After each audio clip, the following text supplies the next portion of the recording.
ওয়াজ মাহফিলের নিয়মিত আপডেট পেতে আমাদের চ্যানেলটি সাবস্ক্রাইব করে বেল দয়াল রহমান কে পারে বুঝিতে তব শান। মা বাপ ছাড়া হয় পিতা আদম, বানাইলেন নিজ হাতে।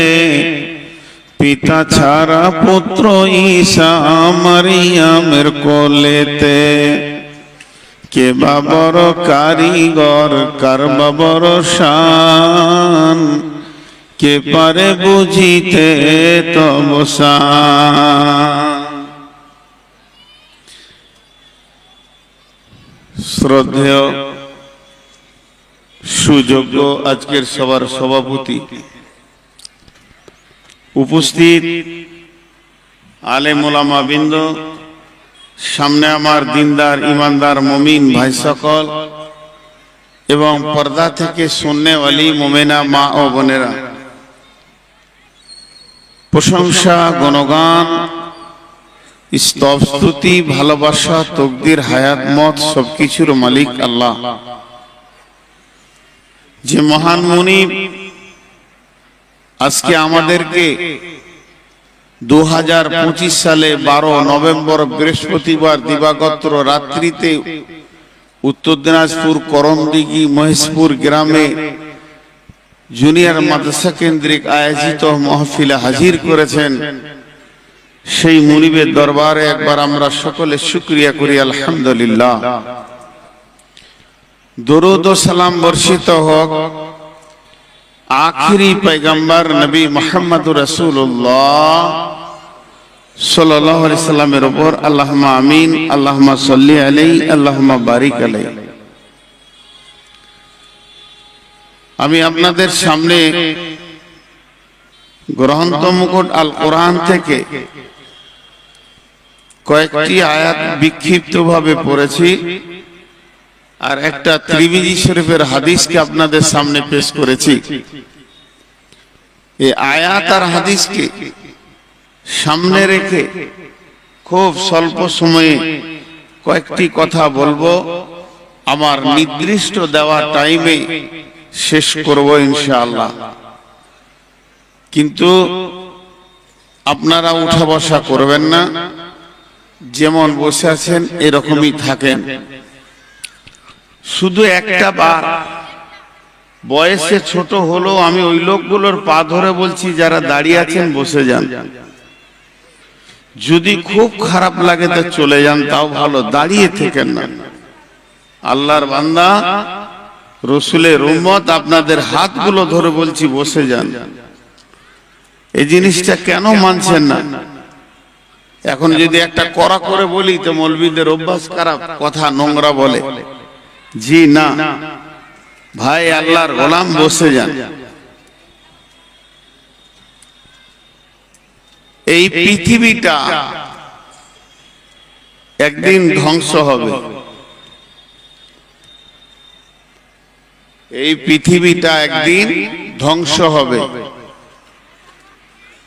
আমি গতকালকে একজনের সঙ্গে আলোচনা করতে করতে বলছিলাম,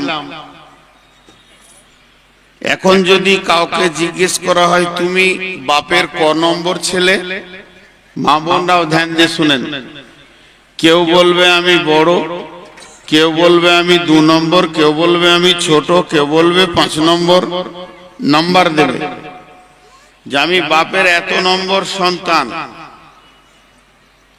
তো একজন ফিলোসফার ইসলামী তথ্যবিদলা বলছে, তুমি জানলে কি করে যে তুমি বাপের বড় ছেলে? বলে আমরা তো 5 ভাই, আমিই তো বড়। বলে এটা হিসাব ঠিক আছে, দুনিয়াবি হিসাব, কিন্তু বাপের বড় কে ওটা আল্লাহ ছাড়া কেউ জানে না। বলে কেন? একটা পুরুষ সে যখন স্ত্রীর সঙ্গে মিলে তার শরীর থেকে যেটা স্খলন হয়, যে মালটা বের হয়, তাতে 40 থেকে 60 কোটি পোকা বের হয়। তাহলে তুমি কি বুঝলে তুমি ক নম্বর? তোমার জ্ঞান কি আছে? তো আমরা এখানে যতজন বসে আছি আমরা নিজেদের একটা হিসাব করে রেখেছি। এখন এই যে চেয়ারে বসা মানুষটা আপনার সঙ্গে কথা বলছে, আপনারা শুনছেন, তো আমার এই দেহের ভিতরে কটা প্রাণ আছে? কটা প্রাণ আছে? বলবে একটা আছে। আজরাইল আসবে, একটা প্রাণ নিয়ে চলে যাবে। নূর মোহাম্মদ মারা যাবে, নূর মোহাম্মদ ইন্তেকাল হয়ে যাবে, স্থানান্তরিত হয়ে যাবে। কিন্তু সূক্ষ্ম ব্রেন্দে দেখেন আমার এই বডিতে কয়েক কোটি প্রাণ আছে। আমার এই বডিতে কয়েক কোটি প্রাণ আছে, কয়েক কোটি। একবার স্খলন হলে যদি 60 কোটি পোকা বের হয়, প্রত্যেকটা শুক্রাণুর প্রাণ আছে। 1 গ্রাম রক্তে 17 লক্ষ থেকে 18 লক্ষ শ্বেত কণিকা আছে, লোহিত কণিকা আছে। যে পোকাগুলো রক্তে না থাকলে শরীর মজবুত হয় না। যার পোকা যত শক্তিমান তার গায়ের শক্তি তত বেশি। ওই পোকাগুলো যদি আবার দুর্বল হয়ে যায় তা মানুষটা দুর্বল হয়ে যাবে। তাহলে এতগুলো পোকা আল্লাহ আমার রক্তে রেখেছে, তাদের একটা একটা প্রাণ আছে। আমার শুক্রাণুগুলোর প্রাণ আছে। আমার রক্তে লোহিত কণিকা, শ্বেত কণিকা ককটি আছে আল্লাহ জানে, তাদের প্রাণ আছে।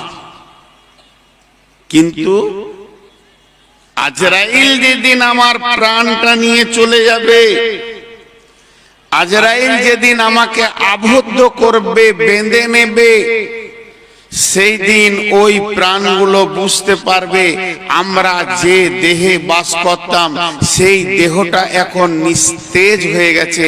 ধীরে ধীরে তারা মারা যাবে। তারা একটা দেহে বাস করত, তাদের বাসস্থান ছিল একটা দেহ। ওই দেহটা যখন মারা যাবে বাকি পোকাগুলো মারা যাবে। তাহলে আমি এই উদাহরণটা দিলাম কেন? এই সারা পৃথিবীটা আল্লাহর মাখলুক, যেদিন পৃথিবী ধ্বংস হবে যারা পৃথিবীতে বাস করছে তারা বেঁচে আর থাকবে না। এই সারা পৃথিবীটা আল্লাহর মাখলুক, যেদিন পৃথিবী ধ্বংস হয়ে যাবে পৃথিবীতে যারা বাস করছে তারা আর বেঁচে থাকবে না, মরবি মরবি মরবি। আর একটা উদাহরণ দিব, আমি আয়াতের দিকে চলে যাব। সেই উদাহরণটা কি? এখনকার মানুষ যে কোনো মাল কিনে তার ওয়ারেন্টিটা চায়। মোবাইল কিনলে বলবে ওয়ারেন্টি কার্ড দাও। একটা যদি মোবাইলের কভার কিনে ওয়ারেন্টি কার্ড দাও। একটা যদি প্রেসার কুকার কিনে ওয়ারেন্টি কার্ড দাও। একটা যদি টর্চ লাইট কিনে ওয়ারেন্টি কার্ড দাও। মানে মানুষের মিজাজে ঢুকে গেছে এইটা গ্যারেন্টি কতদিন আছে। মালটা যে আমি 2 টাকা, 20 টাকা, 50 টাকা, 100 টাকা, 200 টাকা, 500 টাকা, 1000 টাকা, 10,000, 20,000 দিয়ে মাল কিনলাম, এই মালটার গ্যারেন্টি কদিন আছে? তেমনি এই ময়দানের এক পাশে বিরাট বড় দক্ষিণ পাশে রাস্তার গায়ে একটা ফ্ল্যাট তৈরি হচ্ছে 20 তলা। ফ্ল্যাটটা যিনি বানাচ্ছেন বাইরে থেকে উনি ইঞ্জিনিয়ার এনেছেন, বিদেশ থেকে মিস্ত্রি এনেছেন, লেবার এনেছেন, কাজ শুরু হচ্ছে। ও ওয়ারেন্টি নিচ্ছে। কি ওয়ারেন্টি নিচ্ছে? ইঞ্জিনিয়ারকে বলছে কোন নদীর বালি দিব আপনাকে বলতে হবে। এ কথা জেনে রাখেন, ভারতবর্ষে যত জায়গায় বালি উঠে সেই বালিগুলো আগে ল্যাবরেটরিতে যায়, তাদের পরীক্ষা হয় কোন বালির ধারণ ক্ষমতা কত বেশি, কার সঙ্গে লবণাক্ত সম্পর্ক আছে আর কার সঙ্গে নাই। যেটা মিষ্টি বালি সেটা বেশি কাজ হয়। এর জন্য ইঞ্জিনিয়ারদের এগুলো জানা আছে। ইঞ্জিনিয়ার লিখে দিল তোমার আশেপাশের নদীর বালি চলবে না, তুমি মজবুত বাড়ি করবে বর্ধমান অজয় নদী থেকে নিয়ে এসো, কিংবা বীরভূমে ময়ূরাক্ষী থেকে নিয়ে এসো। সেখানকার বালি এলো, ঘরও মজবুত বানাবে। স্যার ইট কোন ভাটা থেকে নিব, কোন ভাটার ইটের ধারণ ক্ষমতা বেশি?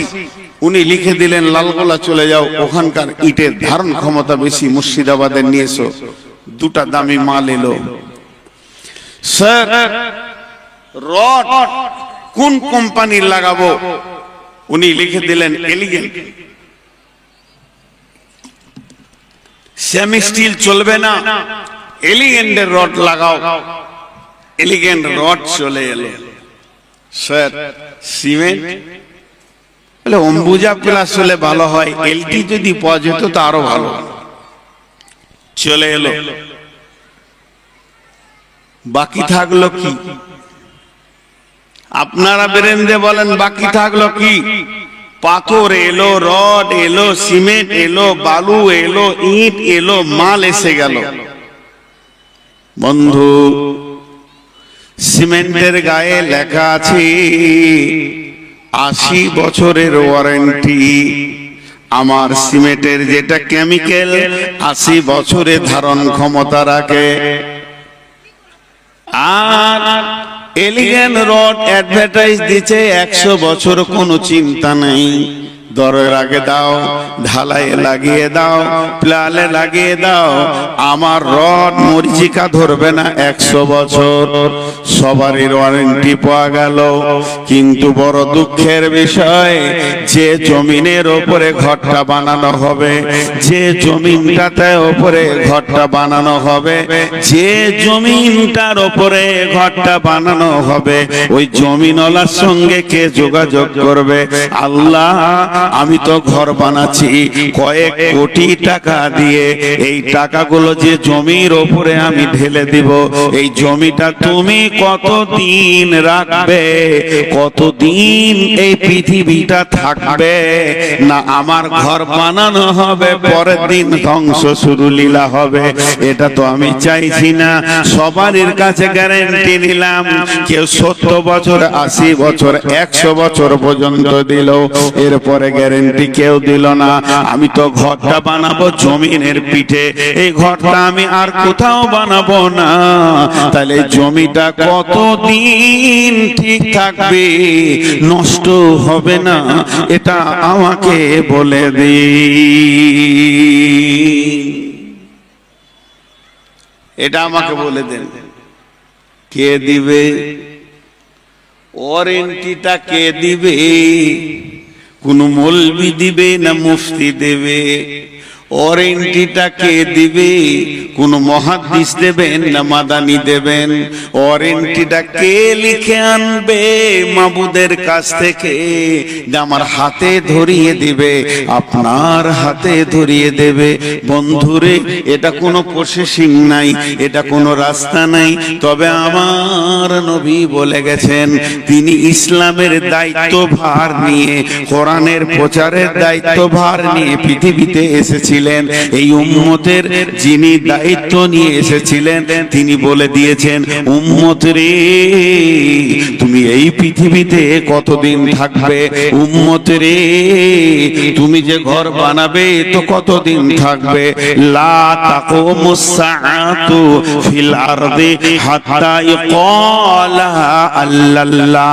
পৃথিবী ধ্বংস হবে না, কিয়ামত কায়েম হবে না, এখানে জালজালা হবে না, ভূমিকম্প হবে না, বাড়ি ঘর ভাঙবে না, রোড নষ্ট হবে না, হাওয়া বইবে, নদী বইবে, হাওয়া চলবে, মৌসুম চেঞ্জ হবে, জমিন ফসল দিবে, জমিনের কাজ জমিন করবে, রেল চলবে, প্লেন উড়বে, বাস রোডে দৌড়বে, সব নিজাম ঠিক থাকবে, সূর্য উঠবে ডুববে, চাঁদ উঠবে ডুববে, এতদিন সব ঠিক থাকবে। কতদিন?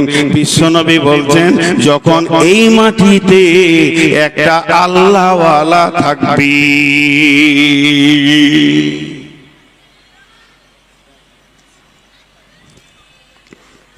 একটা আল্লাহওয়ালা থাকবে। আল্লাহওয়ালাটার দাম কত বলেন এবার? ওই আল্লাহওয়ালাটার দাম কত? একটা খালেস নিয়তে। আজকে মহিষপুর মাদ্রাসার এত খরচা কেন? মহিষপুর মাদ্রাসার কমিটিকে আমি প্রশ্ন করছি, শুধু মহিষপুর নয়, যত মাদ্রাসা কমিটি বসেছেন আমি প্রশ্ন করছি, আপনারা শুরু থেকে শেষ পর্যন্ত বছরে 20 লাখ, 50 লাখ, 30 লাখ, 70 লাখ, 80 লাখ খরচা করছেন কেন? খেপা কুকুরে কামড়িয়েছে, গাঁজা খেয়েছে, মাথা নষ্ট হয়ে গেছে, টাকাটা নষ্ট করছে। উদ্দেশ্য একটাই, আল্লাহওয়ালা তৈরি হোক, পৃথিবী শান্তি হবে। সকলের উদ্দেশ্য, মহিষপুর মাদ্রাসা কমিটির উদ্দেশ্য আর কোন মাদ্রাসার কমিটি উদ্দেশ্য, সব মাদ্রাসার কমিটির একটা উদ্দেশ্য, আল্লাহওয়ালা বানাতে রাখ, আল্লাহওয়ালা বানাতে রাখ। আমি এখনো বায়ানে যাইনি, ভূমিকায় আছি। মেন বায়ানে যখন যাব আপনি উঠবেন না। বড় দুঃখের বিষয়, এই মহিষপুরে এবার নিয়ে 3-4 বার আসা হয়ে গেল। যতবার এসেছি লোক ভালো পেয়েছি, যতবার এসেছি কমিটির ব্যবহার ভালো পেয়েছি, আজও পেয়েছি। কিন্তু দুঃখের বিষয়, শেষ পর্যন্ত আপনারা থাকতে পারবেন না। আর আমি আগামী বছরে বাঁচবো কিনা জানি না। এখন আমি কথা বলছি, আজকে ব্লাড টেস্ট করেছে, কথা বলছি, 506 সুগার আমার। পানিটা এমনি খেয়েছি না, জিভ শুকিয়ে যাচ্ছে। তারপরও কথা বলছি, আপনারা একটু শুনেলেন, আমিও চলে যাব।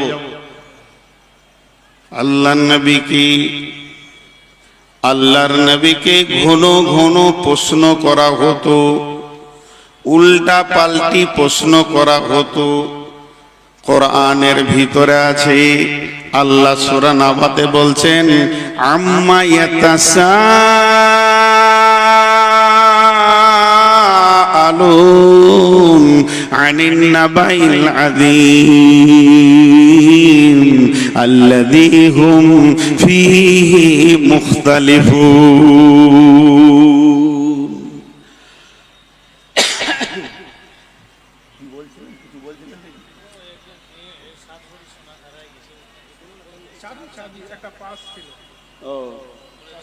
আচ্ছা বলে দিচ্ছি, এগুলো বলতে হবে, কিন্তু খাবারের লেগার বলি না। আর ওই মাইক যদি বাজে, আমি বলে এসছি, তা আমি আগে খেতে আসবো তোর কাছে, তারপর যা করবি করবি। হ্যাঁ, আপনারা বক্তা চয়েস করতে পারেন নাই, আমার মতো খচ্চরটাকে নিয়েছেন। একটা মহিলার, আমাদেরই বোন, মা বোন সব, তার পার্স হারিয়ে গেছে, ব্যাগে যথেষ্ট পরিমাণ সম্পদ আছে। যদি আপনি পেয়ে থাকেন, ফেরত দিলে নেকি পাবেন। তার ব্যাগে যথেষ্ট পরিমাণে সম্পদ আছে, যদি আপনি পেয়ে থাকেন, ফেরত দিলে নেকি পাবেন। আর যদি সজ্ঞানে সেটাকে আপনি হজম করেন, আল্লাহ আপনাকে হজম করতে দেবে না, ওর কয়েক গুণ বের করে নেবে। মানুষের হারাতেই পারে, হারানোটা এমন কোন দোষ নয়, হারাতেই পারে। আপনি যদি সজ্ঞানে সেটাকে হজম করেন, তাহলে আল্লাহকে আপনাকে জবাব লাগবে। আরেকবার বলছি, আম্মা ইয়াতাসাআলুন